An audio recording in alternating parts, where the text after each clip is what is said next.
बिस्मिल्लाहिर्रहमानिर्रहीम। अस्सलाम वालेकुम व्यूअर्स, सिटी ऑफ नॉलेज में आप सबको वेलकम कहते हैं। आज हमारी क्लास है सीपीसी की जो तीन अहम टर्म्स हैं, जो डिक्रीज, ऑर्डर्स एंड जजमेंट, इनके बारे में आज हम पढ़ेंगे।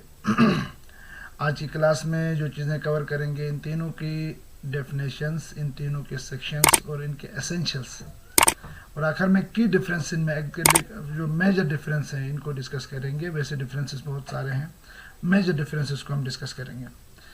व्यूअर्स, आते हैं क्लास की तरफ। अब इस क्लास को हम शुरू करने से पहले मैं इस पूरी क्लास का इंट्रोडक्शन देना चाहता हूँ। वो ये है decisions given by the court of law. मतलब इन तीनों चीज़ों के बारे में ये स्टेटमेंट के अंदर ये बताया गया है कि जो कोर्ट ऑफ लॉ की तरफ से डिसीजंस दिए जाते हैं और आइदर डिक्रीज और ऑर्डर्स, या तो डिक्रीज होती हैं या ऑर्डर्स होती हैं, and decrees always follow the judgment. मतलब जो डिक्रीज और ऑर्डर्स की बुनियाद पर फिर जजमेंट दिए जाते हैं, which is pronounced bye the court, जो अदालत सुनाती है आफ्टर हियरिंग द केस को सुनने के बाद। किसी भी केस को सुनने के बाद अदालत, कोर्ट ऑफ लॉ जो है, या डिक्रीज पास करता है, ऑर्डर्स पास करता है और जजमेंट्स पास करता है। अदालत की जो ये तीनों चीज़ें हैं, डिक्रीज, ऑर्डर या जजमेंट, वैसे अदालत के अंदर जो भी कार्रवाई होती है, इस कार्रवाई के अंदर अदालत अपनी राय दो तरीक़ों से देती है। टाइप ऑफ एक्सप्रेशन के अंदर यहाँ मैंने प्रेजेंटेशन में नोट किया है, जिसके अंदर दो किस्म के एक्सप्रेशंस होंगे, अपनी राय अदालत देगी। एक तो फॉर्मल एक्सप्रेशंस या तो इनफॉर्मल एक्सप्रेशंस। अदालत बाज़ दफ़ा ज़बानी भी कुछ चीज़ें दे देती है, उनको फॉर्मल एक्सप्रेशन नहीं कहते। अनफॉर्मल, जो ओरली अदालत कोई बात कह दे, कोई सेंटेंस कह दे, इसको हम कहते हैं फॉर्मल एक्सप्रेशन। और नहीं, इनफॉर्मल एक्सप्रेशन, सॉरी। और वो जो अदालत बाकायदा, बाज़ाब्ता, तहरीरी तौर पे दे दे, राय दे दे, इसको हम कहते हैं फॉर्मल एक्सप्रेशंस। और यहाँ मैं एक चीज़ आपको वाज़ह करूँ कि डिक्री हो, ऑर्डर हो या जजमेंट हो, तीनों के तीनों फॉर्मल एक्सप्रेशंस हैं। मतलब तीनों को, ये आप यहीं पे मैं आपको बता दूं कि एसेंशियल के तौर पे होगा कि अगर कोई ऑर्डर, अगर कोई डिक्री, अगर कोई जजमेंट विदाउट इनफॉर्मल एक्सप्रेशन में नहीं होगी, इनको फॉर्मल एक्सप्रेशन में होना है। अगर इनफॉर्मल में हो गई तो वो इस कैटेगरी में नहीं फॉल करेगी।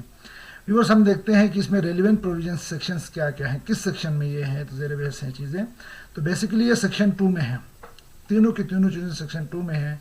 अगर सेक्शन 2 सब सेक्शन 2 में अगर हम देखें तो डिक्री की डेफिनेशन दी गई है। सेक्शन 2 सब सेक्शन 14 में ऑर्डर्स बताए गए हैं, और सेक्शन 2 सब सेक्शन 9 के अंदर जजमेंट बताए गए हैं।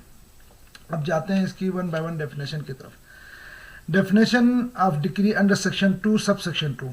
सेक्शन 2 सब सेक्शन 2 के अंदर जो है डिक्री को यूँ डिफाइन किया गया है।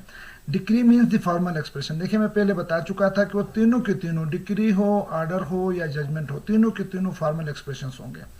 तो यहाँ डिक्री में कहता है, decree means the formal expression. Decree का मतलब वो फॉर्मल एक्सप्रेशन है ऑफ एजुकेशन, किसी भी समाज का, which so far as regard the court expressing it conclusively determine the right of the parties. मतलब जिसके अंदर अदालत समाज के दौरान जो है पूरी डिटरमिन करती है राइट ऑफ पार्टीज का। डिक्री वो फॉर्मल एक्सप्रेशन है जो अदालत किसी भी मुकदमे के अंदर दोनों पार्टीज के राइट्स को डिटरमिन करने के बाद with regard to all or any of the matter in controversy in the suit। मतलब वो किसी सूट के किसी एक मैटर के बारे में या पूरे सूट के बारे में जो determine the rights of parties करती है, इसको हम डिक्री कहते हैं। मतलब डिक्री जो है प्रिलिमिनरी भी होती है और फाइनल भी होती है। मतलब ये इब्तदाई डिग्री भी होती है और फाइनल डिग्री भी होती है। इसको दो जुमलों में अगर मैं कवर करूँ, डिक्री वो अदालत का वो फॉर्मल एक्सप्रेशन है जहाँ पर अदालत किसी भी मुकदमे के समाअत के बाद पार्टीज के राइट को डिटरमिन करती है, पूरी केस के हवाले से या किसी केस के किसी खास पार्ट के हवाले से, इसको डिक्री कहते हैं। डिक्री इब्तदाई भी होती है और डिक्री जो है फाइनल भी हो सकती है। ये इसकी सेक्शन 2 सब सेक्शन 2 के अंदर डिक्री की डेफिनेशन है।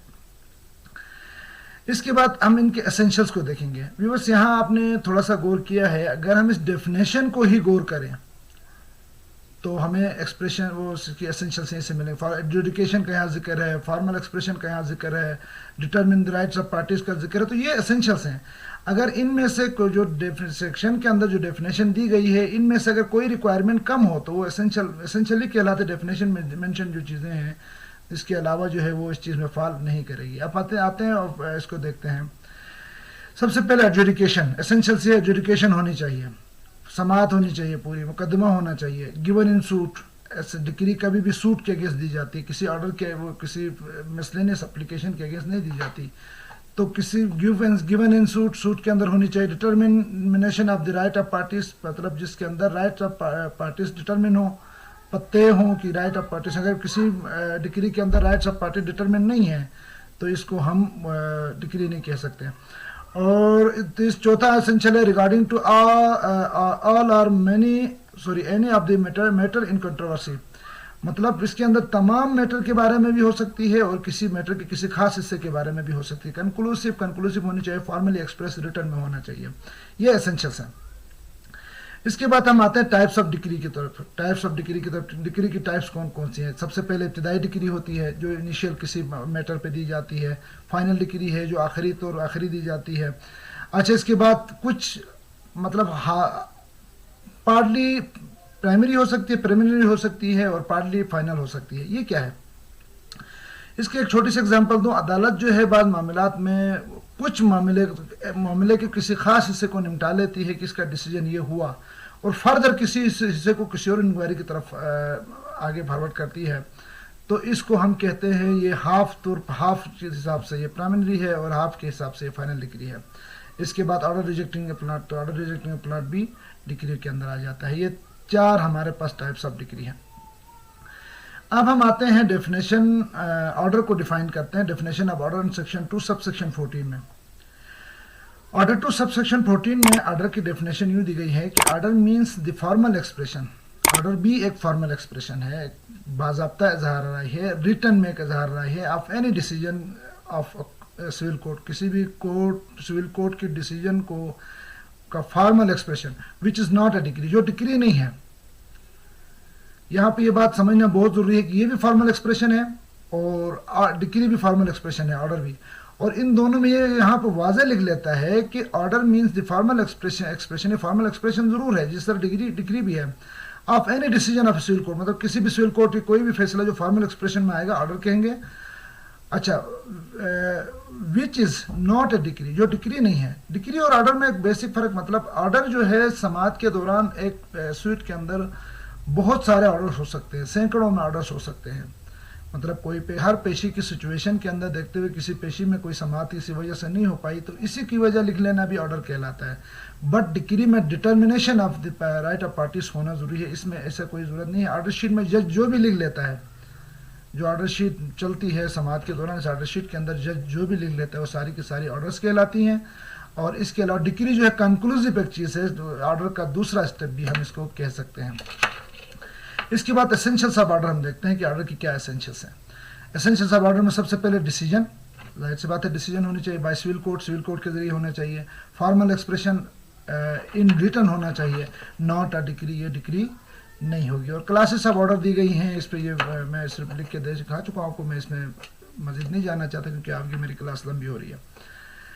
इसके बाद जो है अगली चीज definition of judgment under section 2 sub section 9। अब हम आते हैं जजमेंट की तरफ।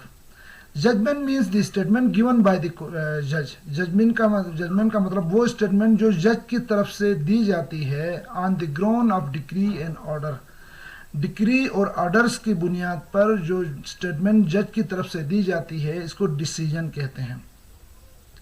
मतलब मैं आपको कंक्लूड कर लूँ, सबसे पहले हम जाते हैं ऑर्डर की तरफ। ऑर्डर्स आएंगे, हर पेशी पे नए ऑर्डर आएगा, ठीक है जी। ऑर्डर्स आएंगे किसी ऑर्डर, फिर इसके बाद जब मैटर कोई कंक्लूड होता है, पार्शियली कंक्लूड होता है या कंप्लीट कंक्लूड होता है, तो इस वक्त एक डिक्री आ सकती है। और डिक्री के बुनियाद पे, ऑर्डर और डिक्री के बुनियाद पे जो थर्ड एलिमेंट है वो जजमेंट है, इनके बुनियाद पे ये प्रोनाउंस होगी। अब इसके अंदर जो मैंने एक अहम एलिमेंट नोट किया है, these essential elements of judgment is essential elements of judgment, essential element of judgment is मतलब जजमेंट की एसेंशियल एलिमेंट क्या है, किसकी बुनियाद। बेसिक एक चीज बहुत जरूरी है, वो ये है, is that there should be a statement for the ground of decision. यहाँ पे जजमेंट के अंदर किसी भी डिसीजन का ग्राउंड होना जरूरी है कि किस ग्राउंड के बुनियाद पे डिसीजन दिया गया।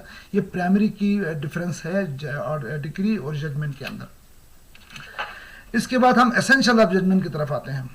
ठीक है जी, एसेंशियल ऑफ जजमेंट के अंदर जो है ये एसेंशियल 5 एसेंशियल्स यहाँ लिखे हैं। सबसे पहले समरी ऑफ द प्लीडिंग, मतलब कंसाइज स्टेटमेंट के तौर पे इसकी समरी ऑफ प्लीडिंग, पूरी प्लीडिंग की समरी है वो होनी चाहिए। अच्छा, कौन से पॉइंट डिटरमिन हो गए ये होने चाहिए। 2 ये बता रहा है। तीसरा ये बता रहा है कि फाइंडिंग, हर इशू का फाइंडिंग क्या है, कौन इशू अगर फ्रेम हुआ तो इसकी क्या फाइंडिंग्स आ गई सामने और इसका डिसीजन क्या आया। और चौथा ये है मतलब इस डिसीजन का बेसिक रीजन क्या है। और पांचवा ये है जो रेमेडी, कौन सी रेमेडी अवेलेबल थी, इस रेमेडी की जो रेमेडी थी और इसमें कौन सा जो है रिलीफ इसको ग्रांट किया गया। ये इसके एसेंशियल्स हैं। जजमेंट के अंदर ये चीज़ें मेंशन होना ज़रूरी है। इसके बाद अब हम आते हैं की डिफरेंस की तरफ। की डिफरेंसेस मतलब इन तीनों में की डिफरेंसेस, बेसिक एक डिफरेंस जो मेजर मैंने यहाँ नोट किया है। सबसे पहले, an order is the official announcement of the decision taken by the court. मतलब एक ऑफिशियल अनाउंसमेंट है किसी भी डिसीजन कोर्ट किसी भी सिचुएशन किसी भी वक्त के अंदर कोई डिसीजन लेता है तो इसका ऑफिशियल अनाउंसमेंट को ऑर्डर कहते हैं। There can be many orders in a suit, किसी एक सूट के अंदर बहुत सारे ऑर्डर्स हो सकते हैं। ये बेसिक ऑर्डर की है। दूसरा डिक्री आ गया। Decree is the official proclamation of adjudication. ये एक एडजुडिकेशन पूरी समात के पूरी सूट का जो है ऑफिशियल जो अनाउंसमेंट है कि इससे क्या रिजल्ट आया, बाय द जज explaining the rights of the parties, जिसमें जज जो है पार्टीज के राइट को एक्सप्लेन करता है। ठीक है ना, concern with respect of the suit. अच्छा, तीसरा हमारे पास there is only 1 decree in a suit. ऊपर मैंने लिखा है कि एक सूट के अंदर बहुत सारे ऑर्डर्स हो सकते हैं, लेकिन यहाँ लिखा हुआ है कि पूरे सूट के अंदर एक ही डिक्री होगी। तीसरा जजमेंट आएगा। Judgment is an statement given by the जज। जजमेंट एक स्टेटमेंट कहलाती है जो जज की तरफ से होती है on the ground of order and decrees. Orders और डिक्रीज की बुनियाद पे जज की तरफ से जो भी स्टेटमेंट आती है इसको जजमेंट कहते हैं। This is extreme final decision of the court. मतलब ये extreme final decision of the court है। मतलब सबसे पहले ऑर्डर्स होंगी, ऑर्डर्स की बुनियाद पे डिक्री होगी, डिक्री के बुनियाद पर ऑर्डर और डिक्री की बेस पे जो आखिरी फाइनल के जज की स्टेटमेंट होगी इसको हम कहेंगे जजमेंट। व्यूअर्स, यहाँ पे मैं अपनी क्लास ख़त्म करता हूँ। उम्मीद है आपको क्लास समझ आ गई होगी। अगर आपको समझ नहीं आती, क्लास में कोई प्रॉब्लम नज़र आ रही है तो ज़रूर मुझसे कमेंट में शेयर करें। और आपसे उम्मीद करता हूँ कि चैनल को सब्सक्राइब करेंगे और बेल का आइकन प्रेस करेंगे ताकि आने वाली वीडियोस लॉ से रिलेटेड और कंप्यूटर से रिलेटेड आपके साथ आपके पास बर वक्त पहुँच सकें। आप सबका बहुत शुक्रिया जी। अल्लाह हाफिज़।